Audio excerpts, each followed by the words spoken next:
Welcome, everybody, and thank you for joining us for our 5th annual virtual event of the LLS Therapy Acceleration Program. My name is Laura Grunbaum, and I'm speaking to you today as the Chief Scientific Officer of LLS. And this year, we have a special treat for you. This year, our focus is all on AML, a blood cancer that unfortunately still carries a very poor prognosis for many patients, and that is really in bitter need of better therapies. Here at LLS, we're trying to address this need from every angle. Today, we're going to start with our TAP program, our Venture Philanthropy Initiative, and give you two perspectives. A former TAP partner will be reflecting on an AML success story, and then a present partner will talk about very promising clinical data in AML. And then we'll move on, and in the second part of this event, we'll show you how we complement these TAP partnerships with companies with our own master clinical trials, Beat AML and PEDAL. And these clinical trials are absolutely essential for the development of new therapies. With their unique and innovative trial structures, LLS can lower the hurdle for companies to conduct clinical trials in AML, both for adult patients as well as for children. And a company that is joining us through any of these programs will also have the ability to benefit from all the network, the deep experience, and the wide knowledge that LLS has internally and through all the LLS stakeholders. Now, to introduce LLS TAP in more detail, I would like to share with you our new TAP video that we developed in collaboration with Cabin 3 Media, and that was very generously supported by Kiki and Tui Connell and the Butler Family Foundation. So let's roll the video.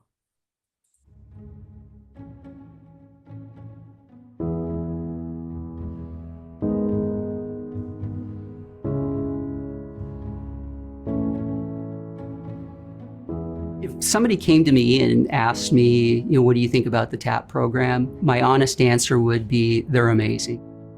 They not only bring not only the financial support, but also their expertise. TAP knows how you get those discoveries off the bench and into the development process, which is long and complicated. Without the partnership support of TAP, I often question whether Vyxeos would have ever gotten approval. And because of that partnership, lives are currently being saved. TAP was the program that brought CAR-T to market and to keep me from dying.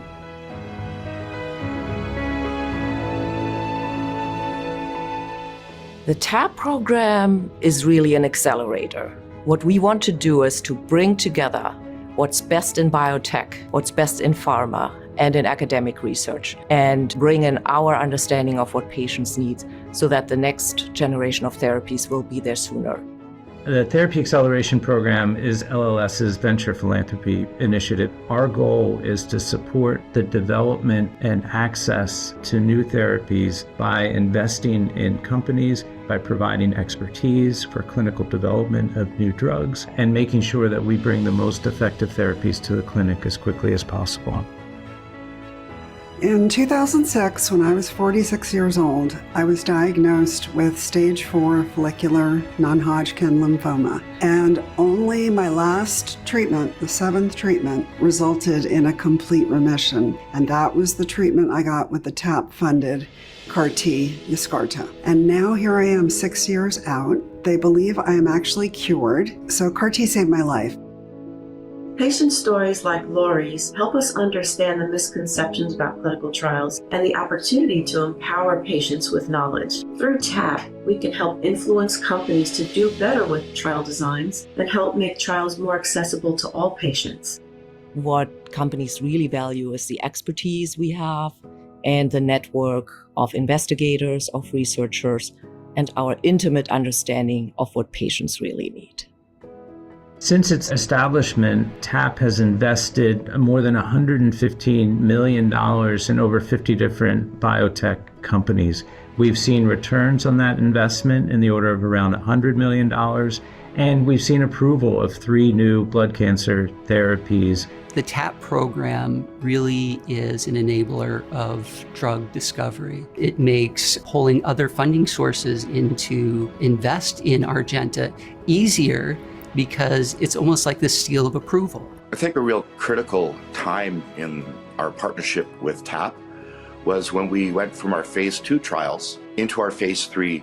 And at that time, raising finances to support that sort of activity was difficult. And the ability of TAP to step forward and help us get started on that phase 3 trial really served as a catalyst to increase the confidence of the investment community.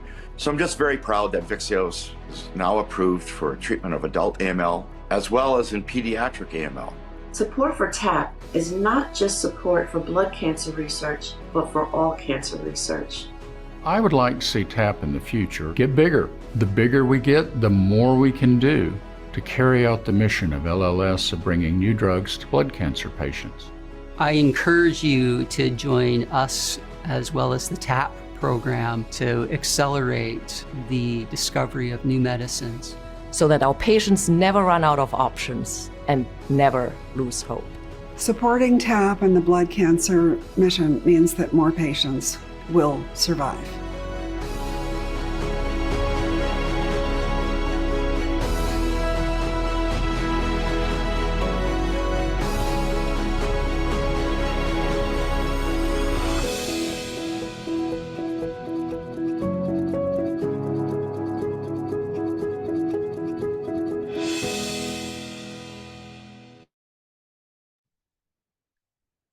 I hope you enjoyed the video. And now, without further ado, let's move on to our two panels. And just a quick reminder to please submit any questions you have to our panelists via the Q&A feature. We'll attempt to answer as many as possible at the end of the event, and if we can, we will get back to you. We are recording this event, and this recording will also be made available to all of you. But first, let me now welcome our new Vice President of the Therapy Acceleration Program, Blaine Robinson, who will moderate our TAP company panel. Blaine. Thanks a lot, Laura. Hi, everyone. Blaine Robinson here. I'm the new Vice President for TAP. I've been with LLS for over 14 years now, all within the TAP program, moving up through the ranks. So I'm very happy to be working here today with Laura, as well as the whole TAP team, and June, who will be leading our next panel event. And our TAP team, as we saw in the video, we make investment decisions and work really closely with our biotech partners. We were established in 2007, basically focusing on unmet medical needs for patients, and that drives us making investment decisions in companies to really make a help make a difference. No indication is too small for us to go into, but today's focus will really be AML. You heard in the video that we had over 50 plus company partnerships. Nearly a third of those are involved around AML, with half of our current partners who are in active development, and most of those are in the clinic, including one in a registration trial, which could lead to a new FDA approval to adding on to some of the ones you heard in the video. So today we're going to talk to one of our former partners from Celator Pharmaceuticals, who achieved an FDA approval in AML back in 2017, and then also a current partner, ImCheck Therapeutics, who is in the middle of clinical development with some promising new data in AML.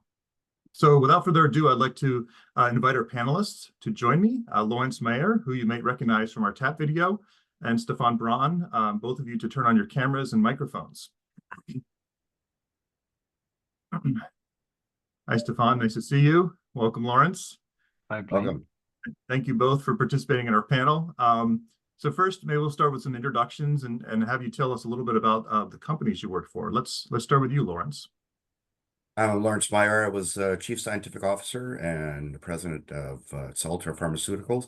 Prior to that, probably about 35 years of using nanoscale delivery, nanoparticles and liposomes for improving the therapeutic activity of anti-cancer agents. Wonderful, thanks. How about you, Stefan? Hi, everyone. My name is Stefan Braun. I'm Chief Medical Officer for ImCheck.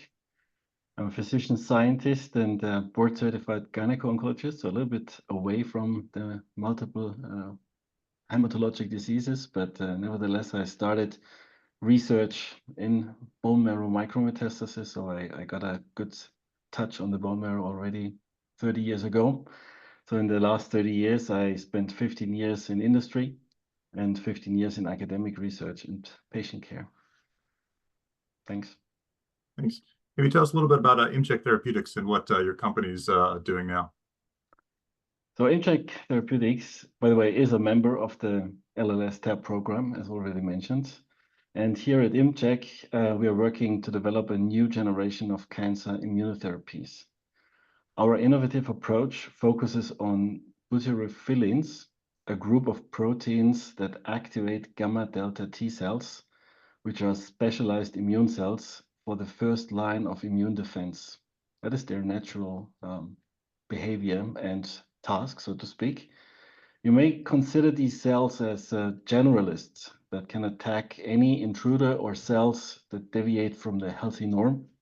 And as such, gamma delta T cells can play a role in cancer treatment or fighting cancer. So the activated gamma delta T cells can fight cancer either by themselves or improve the therapeutic impact of existing treatments. For example, drugs that are currently already used to treat AML. Thanks. Wonderful, thank you. So Lawrence, yeah, thank you both. When I first joined LLS, back in 2011, our TAP team and LLS, we were already partners with Celator at the time, back in 2009, to help support CPX-351. You heard a little bit about that drug now called Vyxeos in the video, but Lawrence, maybe you could give us a little more background on what is exactly CPX-351 and why was it developed? Right. Well, most successful cancer treatments involve drug combinations. And what we discovered was the ratio of the two drugs is very important to optimize activity.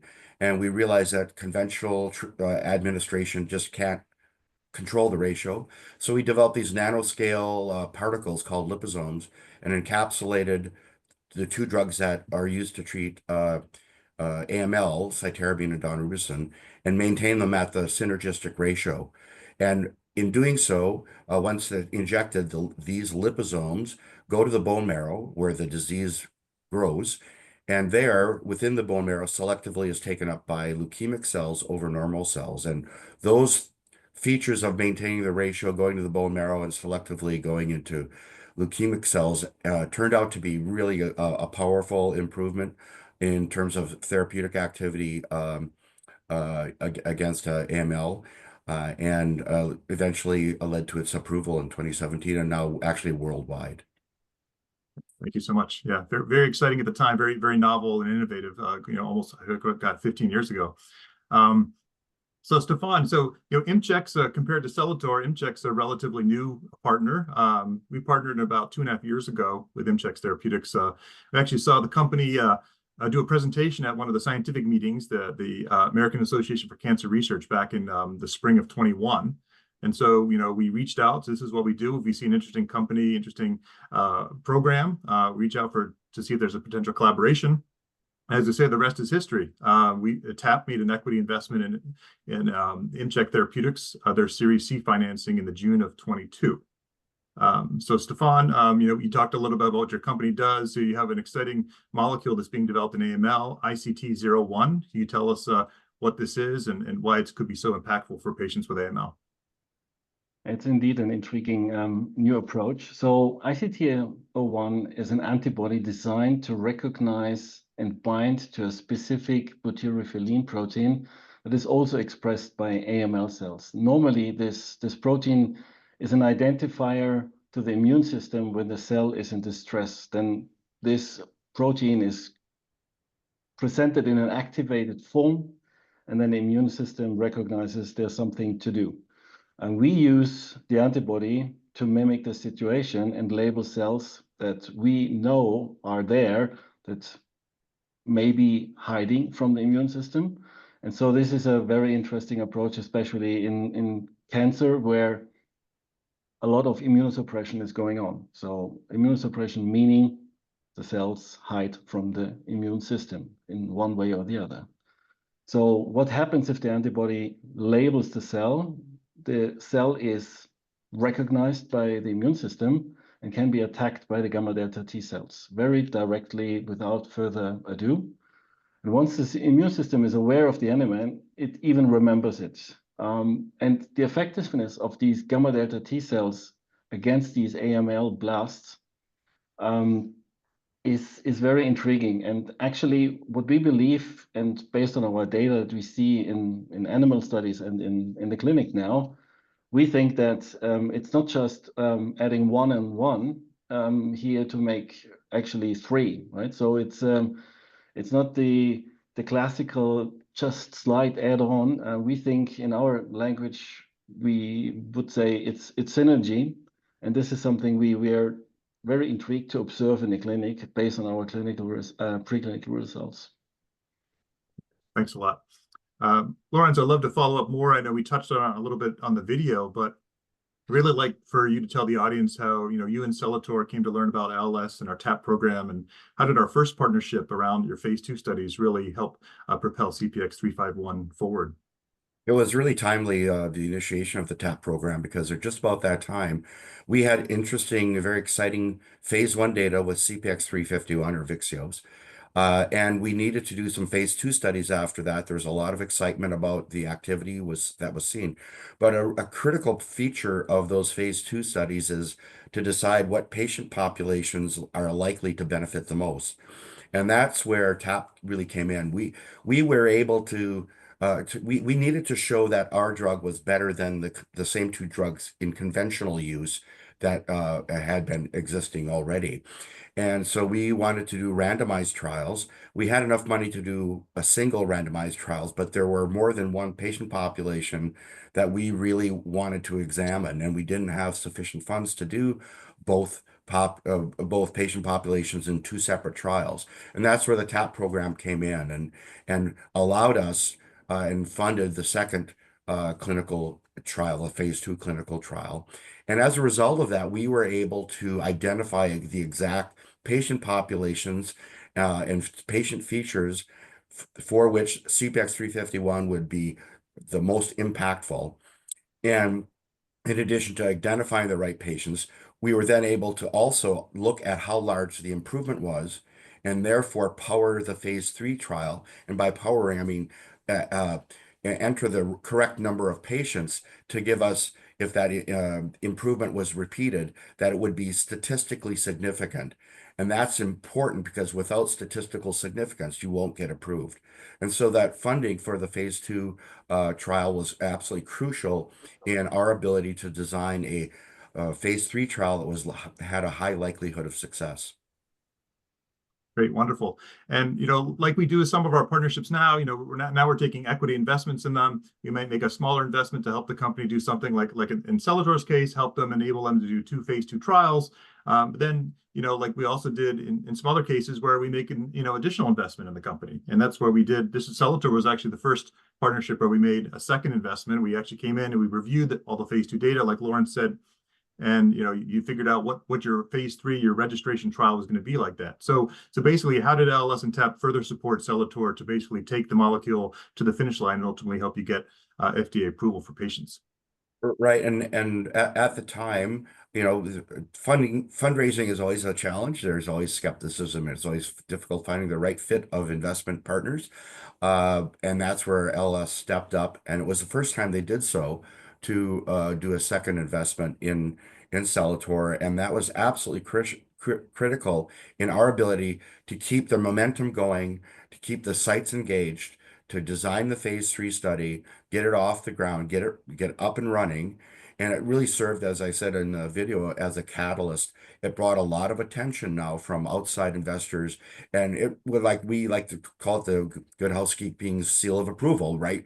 If LLS says this is worth investing money in, a lot of groups then step forward, and we were able to raise sufficient funds to complete the trial and get us set up for commercial scale manufacturing and other critical features. Yeah, wonderful. And obviously, beyond the dollars, what other benefits did Celator get from its interactions with LS and TAP? I just think it just raised the awareness. It really and opened a lot of doors for us in terms not just on the finance, but also partnering, etc. And eventually the drug was successful in the phase 3. We then were acquired by Jazz Pharmaceutical, which was a terrific partnership there as well, and it was an acquisition, but it was a melding of carrying on then to the commercialization realm. And I think the TAP funding allowing us to do what we did in the phase 3 study open those doors as well. Yeah, thanks. And obviously, we'd be remiss, we talked about a couple clinical trials and approval, but in AML, it's all about sort of survival, right? For patients, it's obviously a disease, quite deadly, poor survival. And there's been a lot of, Vyxeos was one of the first new approvals in over 40 years in AML, right? An improvement on the formulation to how to get access to the common chemotherapies. So tell us how Vyxeos improved patient survival. That was a key feature. We met all the clinical endpoints that were required to get approval, but I think the one that is most impactful and meaningful, certainly for patients, is the 5-year survival rate, which is in AML. You can talk about curing at that point in time, given the nature of the disease, and the 5-year survival more than doubled with Vyxeos treatment, and importantly, the survival rate in patients that were able then to go on to get a stem cell transplant, the 5-year survival rate went to over 50%, between 50 and 60%. And that's absolutely, that's a huge improvement, and one that I think, I'm very proud of, and I think Jazz and Celator, can point to that as a major achievement. And hopefully more and more patients can get stem cell transplants because of the fact that they were treated with Vyxeos. Yeah, definitely. Thank you. We're also very proud of the work that you did, and obviously Jazz now, commercializing the product, and interestingly, CPX-351, continued to be explored in many clinical trials today. Obviously, looking at different treatment regimens, they're being combined with other agents, not only in AML but also other myeloid diseases like myelodysplastic syndrome, myeloproliferative neoplasms, and even more rare cancers like CMML. Right, and it's been approved now for use in pediatric patients, and I think making some major inroads there as well, which is really exciting. Yeah, that's wonderful. Yeah, and I think I checked, there's over 30 clinical trials ongoing now with CPX-351, so really, really impactful. Thank you so much, Lawrence. Stefan, we hinted a little bit, how interesting your molecule is and what your company is trying to do. ICT01 has been in clinical development for several years in a variety of cancer settings. And you recently presented some of the data in AML at this past hematology meeting in San Diego. So can you please tell us about the highlights from that study and what's so important for the audience to know? Yeah, thanks for that. That attendance was definitely a pleasure. So, well, the most striking data is always around efficacy, and this is what everyone is interested in. And I think the intriguing thing here is about our new triple regimen, that is ICT01, azacitidine, and venetoclax in combination. We see that 9 out of 10 patients respond with full clearance in the bone marrow, and 7 out of 10 patients respond with a full clearance and a full recovery of their hematologic capabilities, or the blood count, so to speak. And that is usually then the end of the good story, but for us it's just one step, because we also have very interesting data on safety, and the efficacy doesn't come at the cost of additional safety. What we are seeing is actually no additional safety signals on top of what you would expect to see from the azacitidine venetoclax backbone, and that is taking together a push on the efficacy and at least a dampening, if not even an improvement of the safety. That is very exciting in these early data, and that's why we are really intrigued and try to accelerate our program now and move to the next phase. Yeah, thank you. Yeah, it was very exciting data. Especially, AML is so heterogeneous, right? There's all different types of disease breakdown in AML. How does ICT01 impact some of the poor prognosis subtypes of AML? A lot of therapies in development don't sort of help for these types of patients. Can you tell us how your drug impacted those patients? Yeah, that's an excellent question, Blaine. And excitingly, we saw very, very good data also in patients who have one of those very well-known adverse risk prognosticators, which is the TP53 mutation.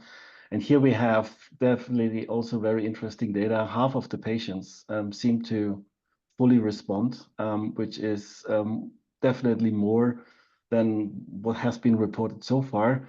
But that doesn't mean that the other patients would not benefit. And if you take out the TP53 of what I said before, we have something I've never seen in medicine so far, right? We have this 100% mark, right? So all the other patients simply respond. If you take the TP53 out, then this 90%, 70% moves to higher values, and that is extremely exciting. So you would expect that such a treatment that goes after immunomodulation and helps the immune system doesn't differentiate between the good and the not so good AML subtypes. It works in all of them, and that is what our data seem to indicate. So very exciting indeed. Yeah, that's one thing that struck us. Yeah, very, very exciting. We've seen a lot of, AML therapy sort of fail in these types of poor prognosis patients. So very exciting. So that sort of leads into, you presented the data. So where is this clinical program in AML going, further this year and beyond? How does it fit in with some of the other therapies being developed? Obviously, this is, frontline patients in triple combination. What are the plans? So what we did now is we created this exciting data. We now decide on the right dose of the drug. So we explored multiple doses. We took now one dose forward, and then there's the next formal step. We need to demonstrate that if compared with the standard treatment, there's still this benefit that we seem to see now. And that is simply what we are planning for. The end of the year, we are getting ready to prepare our next phase. So this is phase 2 study, and we will do a randomized controlled study where patients are randomized either to the new triplet or the current standard of care. So this is what we are trying to do. And here again, that ties nicely in now with your activities, because here, and also what Lawrence said, right? Fundraising is the key thing. And this is what we are going to do now. And that is the important next step before we can launch the study. And therefore, we are happy to be a partner of the LLS TAP program, because that, as Lawrence said, will no doubt help us to raise the funds that are necessary to do these next steps. Yeah, thanks. Yeah, looking forward to a very exciting year for you guys. I'd be remiss to talk about, sort of plans in pediatrics, since we have a panel coming up next talking about our programs. Any plans for pediatrics for MCheck? Yeah, there's definitely a very exciting opportunity. As probably many of you know, there is a requirement that studies in children have to be performed. So usually that's a burden, but for us, it seems to be most probably a pleasure. We have a very exciting proposal from a very renowned research group in Rome. And we spoke also with the help of LLS to US experts. And then at ASH, we spoke to further experts, and there seems to be great excitement. The intriguing element here is it is for long known that these gamma delta T cells that we are activating with our approach play a major role in the post-stem cell transplant setting. And therefore, pediatricians tried to activate these cells with alternative drugs that are not so healthy for the children. And once they saw the positive results in their studies, they came to us and asked, can we do this with your drug? And this is something we are preparing as well. It's in our efforts where we would like to have funds, and that is definitely one of those plans. And again, towards the end, probably more towards the beginning of 2026, that is the study that we would love to launch. Very exciting opportunity and a huge interest in the field. Yeah, wonderful. Thanks. I think, interesting sort of segue as we're getting ready to start our next panel, because, Lawrence mentioned, Vyxeos was also approved for pediatrics I think in March of 21. And interestingly enough, while the adult clinical trial development was ongoing, there was work ongoing with clinical trials in the pediatric landscape. And interestingly enough, our current CEO, Andy Kolb, was spearheading a lot of those clinical trial works when he was at Nemours, and ultimately helping get a pediatric approval just several years after the adult population, which was at the time Celator sort of laying the groundwork on how to sort of do this and get it into pediatrics versus a company would just totally ignore pediatrics and then start over from scratch after it's approved. So I definitely commend Celator for leading the way, and you, Stefan and Imchek, for thinking about this and trying to move forward in pediatrics as well, where it makes most sense. So thank you both to a great panel. You now can both turn off your cameras and microphones. We'll see you again later at the Q&A session. Thank you. So everyone, you just heard how critical it is for early clinical data to help drive promising drugs forward in drug development, including one for Vyxeos all the way to FDA approval. So we're now going to delve deeper into our other initiatives here at LLS, some of our master trials. So I'd like to invite my colleague Jun Xu to turn on her camera and microphone, and she will lead the next panel discussion. So as a reminder, everyone, you can submit any questions to our panelists via the Q&A feature, and we'll attempt to answer as many as possible at the end of our event. Thanks. Hi, Jun. Welcome. Hi, Blaine. Thank you. Thank you so much. So my name is Jun Xu. I'm the Vice President for Business Development and Scientific Strategy for LLS Research. So I joined LLS more than 13 years ago from industry to become a staff for the TAP program.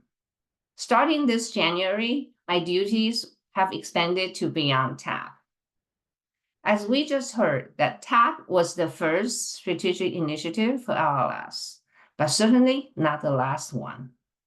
So over the years following TAP, LLS recognized that we also had to take a more proactive role to how clinical trials are run, both for adult patients and for children.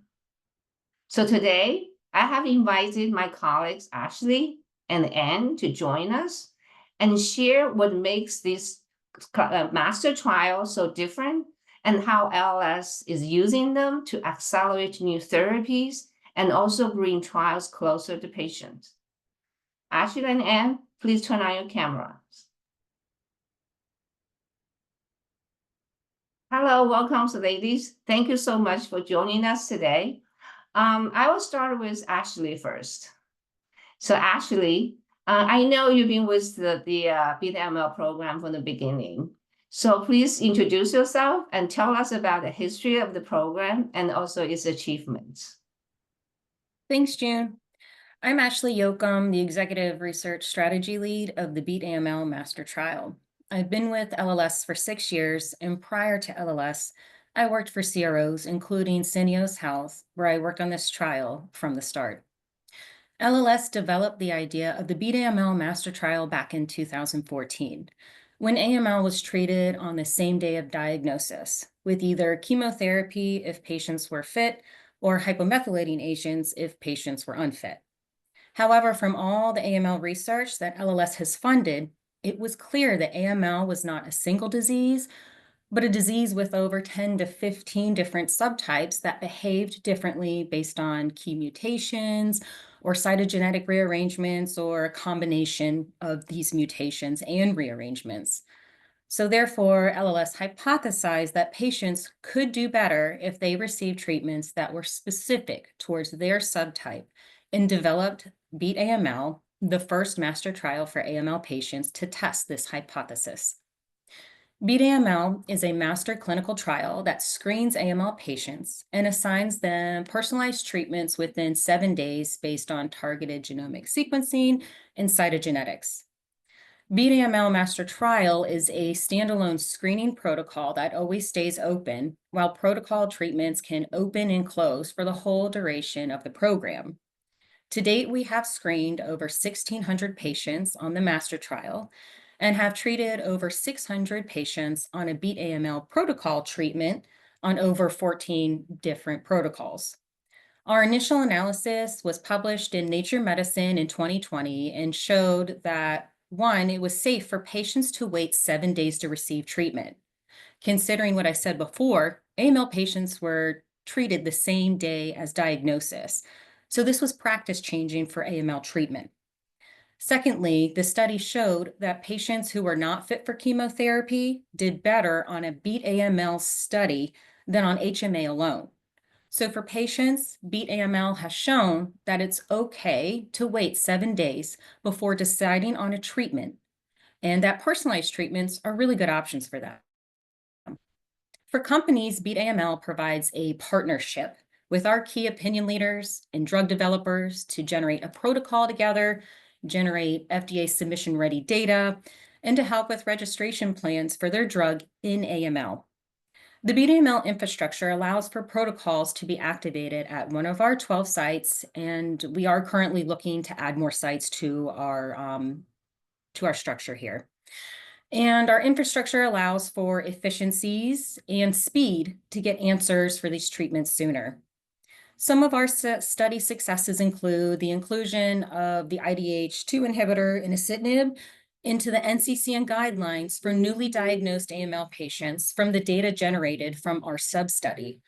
We also generated data that was used to initiate 2 registrational phase 3 studies, one of them being the Syndax menin inhibitor, revumenib, for patients with NPM1 mutation or KMT2A rearrangements in newly diagnosed AML patients.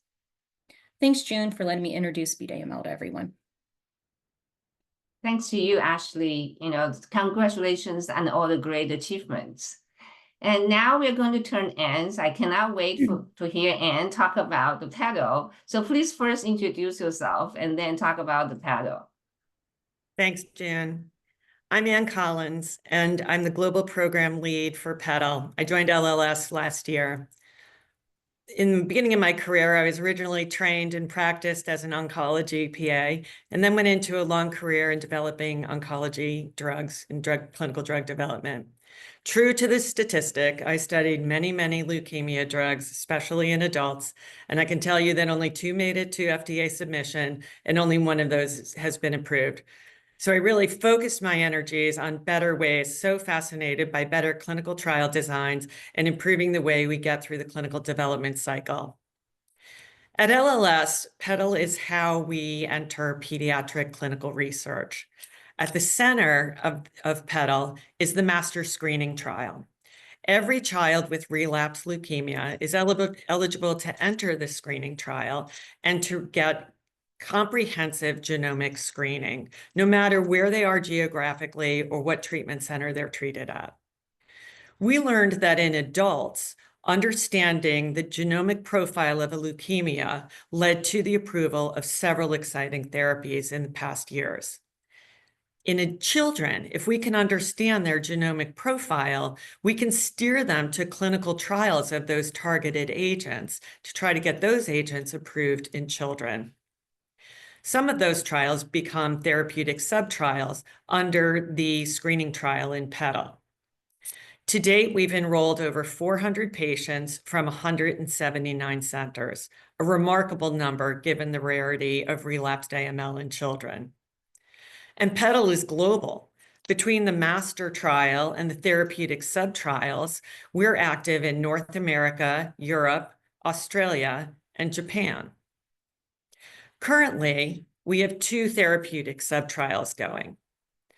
LLS is the sponsor of these trials, but we work in lockstep with our pharma partners, with key opinion leaders globally, and with health authorities, FDA and EMA.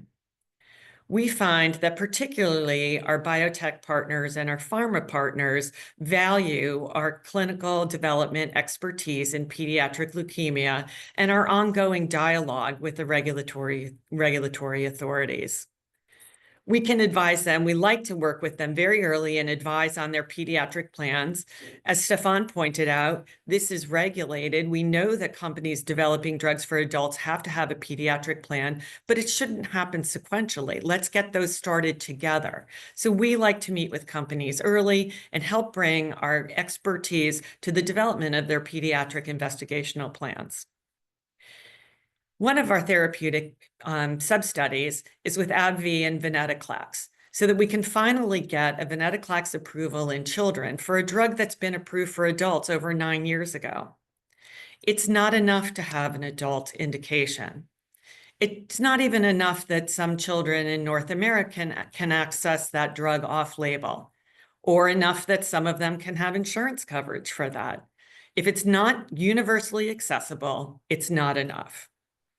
Further, if it's not studied in children, we miss the opportunity to learn critical information about optimal dosing in children. It's not just a smaller dose of the adult dose, especially with targeted therapies, or important safety information for different pediatric biology, or long-term effects, so critical in treating younger patients. Our second therapeutic subtrial will be with one of the menin inhibitors that have been discussed earlier and mentioned by Ashley recently. It's a very exciting class of drugs, and this is on the heels of a recent FDA approval in adults. So we're really excited that we're closing that gap between adult indication and pediatric indication by getting a pediatric study started quickly. We're not going to wait the 9 to 10 years that it usually takes for a pediatric indication. The other thing about the menin inhibitors that I find so important is that they've been involved with TAP, Beat AML, and now PEDAL. And I think that speaks to the LLS deep commitment to the entire continuum of drug development in leukemia.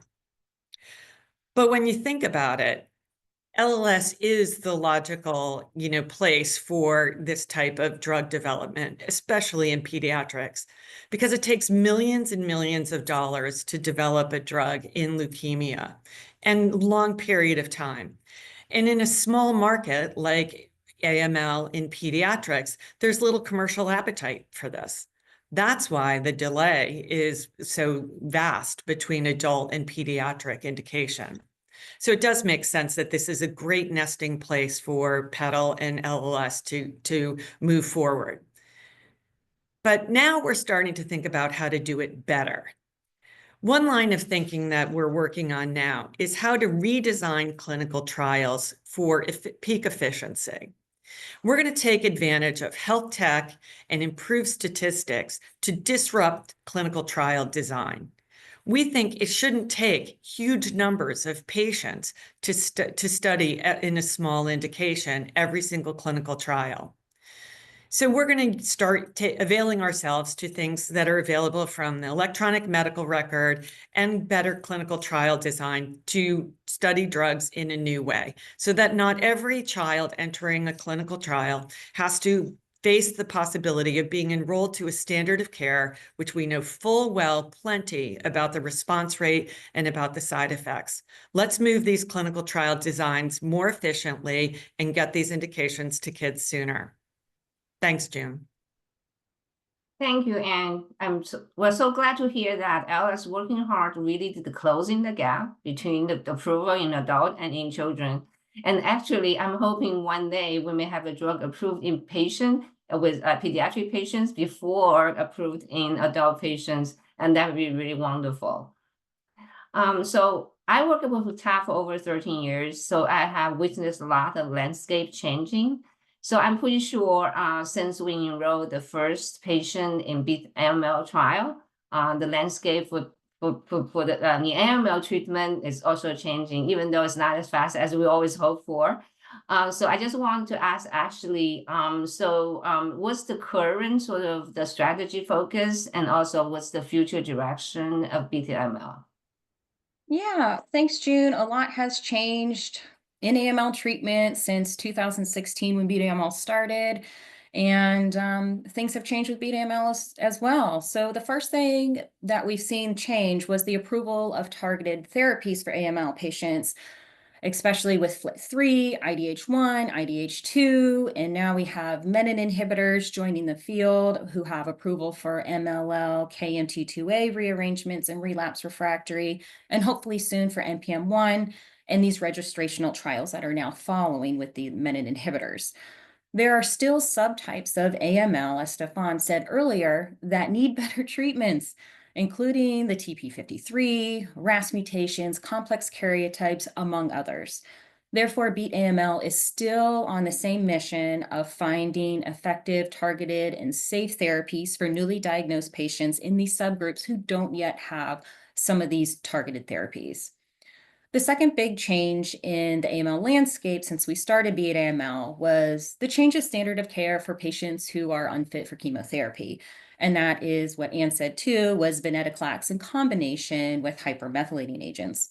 This is an effective treatment, but it's not curative, and it's hard to build upon it. That is, to use that as a backbone to add novel therapies to form triplets. And it's not always very well tolerated by patients. So it's not something that patients can stay on the whole time, Veneza. So to optimize this standard of care, Beat AML has opened the first fully LLS-sponsored clinical trial, our OPTI-AML study, where we are investigating if a reduced venetoclax schedule of 14 days versus the FDA-approved 28 days in combination with azacitidine will be just as effective, therefore making this Ven-Aza backbone more tolerable to add more agents to it. Thirdly, our direction for Beat AML is that we've expanded our clinical trial studies, not just to newly diagnosed patients, but to relapse and refractory patients. Our investigators have told us that we still need to be able to have better options for relapse refractory AML patients, and we are actively looking for companies to partner with us to provide these treatments for patients who have relapsed on targeted therapies or on venetoclax and azacitidine. And we do have good news. We did open our first relapse refractory study last year with Lemon Therapeutics. We are testing their FLT3 IRAK4 inhibitor, lemotinib, in patients with FLT3 positive relapse refractory mutation. This study is currently enrolling, and we are so excited to be able to share updates on this study as it progresses. The fourth thing that Beat AML is doing right now is exploring technology that will allow more decentralized trials and more patient-friendly trials. And this includes incorporating wearables such as patches into our studies, and these can measure different vital signs such as temperature, heart rate. They can even do EKGs. And this can inform the clinical site of when the patients are experiencing something that is not their normal baseline. And this can indicate the approach of an adverse event and can tell the patient to go back into the clinic. The site will then contact the patient. So we're really trying to allow patients to be able to stay home or to be able to be seen in a community setting instead of always having to make the travel to the academic center, which can be really far away. We are also looking into microsampling to reduce the amount of blood and the burden of that is taken from patients. We know that through clinical trials, we do ask for a lot of blood and we ask for a lot of bone marrow. And so we're trying to see how can we reduce these amounts that we ask for patients. And this will also have a great impact on pediatric patients as well. So again, we're looking for companies to partner with us on our new initiatives in still targeting these hard to reach newly diagnosed areas, as well as relapse refractory patients who really need help. And we're also welcoming new partnerships with companies to take their technologies into the HEMOC space. Thanks, June. Wow, lots of going on. I feel very excited about current studies. I'm pretty sure we can have a lot more exciting, new, interesting and future studies. Before I let you guys go, I want to ask some personal questions. Because Anne, really, after such a long career out of LS, you decided to join us. So what really motivated you? Well, it's just been incredible. It's been an incredible year.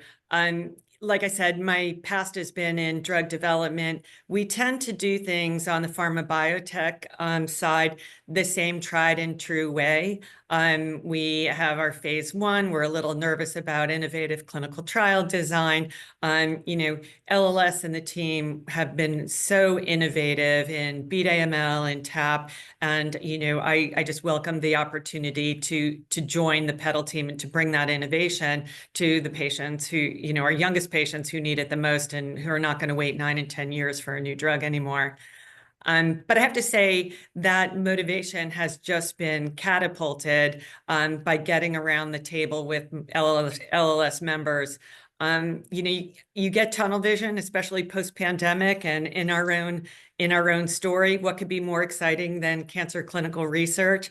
But at my first dinner and meeting with other LLS team members, I was awakened to all of the ways LLS and PEDAL wrap around the very same patient with nutrition support, with education, with financial support, with health policy work. It's like a motivation catalyst. You know, it's another layer on top of it. So a lot of excitement. Okay, so thank you, Anne. So what about you, Ashley? Can you share some stories, exciting personal stories? Yeah, so this one kind of started off with annoying paperwork, and we were having trouble tracking down a doctor to sign off on extended treatment for a patient. The protocol ended, and the pharmaceutical company dedicated to keep providing drug to these patients who were responding. So this patient had been on the drug for 4 or 5 years, which was pretty remarkable considering the 5-year overall survival for AML is not good. But we had a patient and having trouble tracking down the doctor to sign off on this form to ensure that they were still getting their drug. And it was annoying, but then it was like, wow, this is really good. The patient doesn't have to go to the university anymore. The patient was going to their regular primary care doctor and just getting seen because they tolerated this single pill so well. So they're taking a pill just to keep their AML at bay, just like an allergy pill or Lipitor. It's just something that every day to keep the AML away, you know? So it started off with annoying paperwork, but really was a great thing. And which really kind of tied it together was Beat AML did a documentary called Coloring Outside the Lines. And there was a lot of different patients that we reached out to do a profile on them and put their stories out there about clinical trials and how important they are and how they benefited, and particularly this one patient. And her profile's out there. You can see some of this on YouTube. And after hearing her story, not actually directly talking to her, but to see that she's living her life and doing everything that she enjoyed before getting this can be fatal diagnosis, that she's living her best life and doing that. So I would love getting that paperwork any day. I will do that annoying stuff all the time, but I'm just so happy that she's living her life in remission in just a pill a day. So That's a very good story, really. So I'm pretty sure you guys have a lot of stories to share, but unfortunately, you know, we need to move the Q&A session. So I catch up with you later. Lawrence, Blaine, and Stefan, please turn on your camera.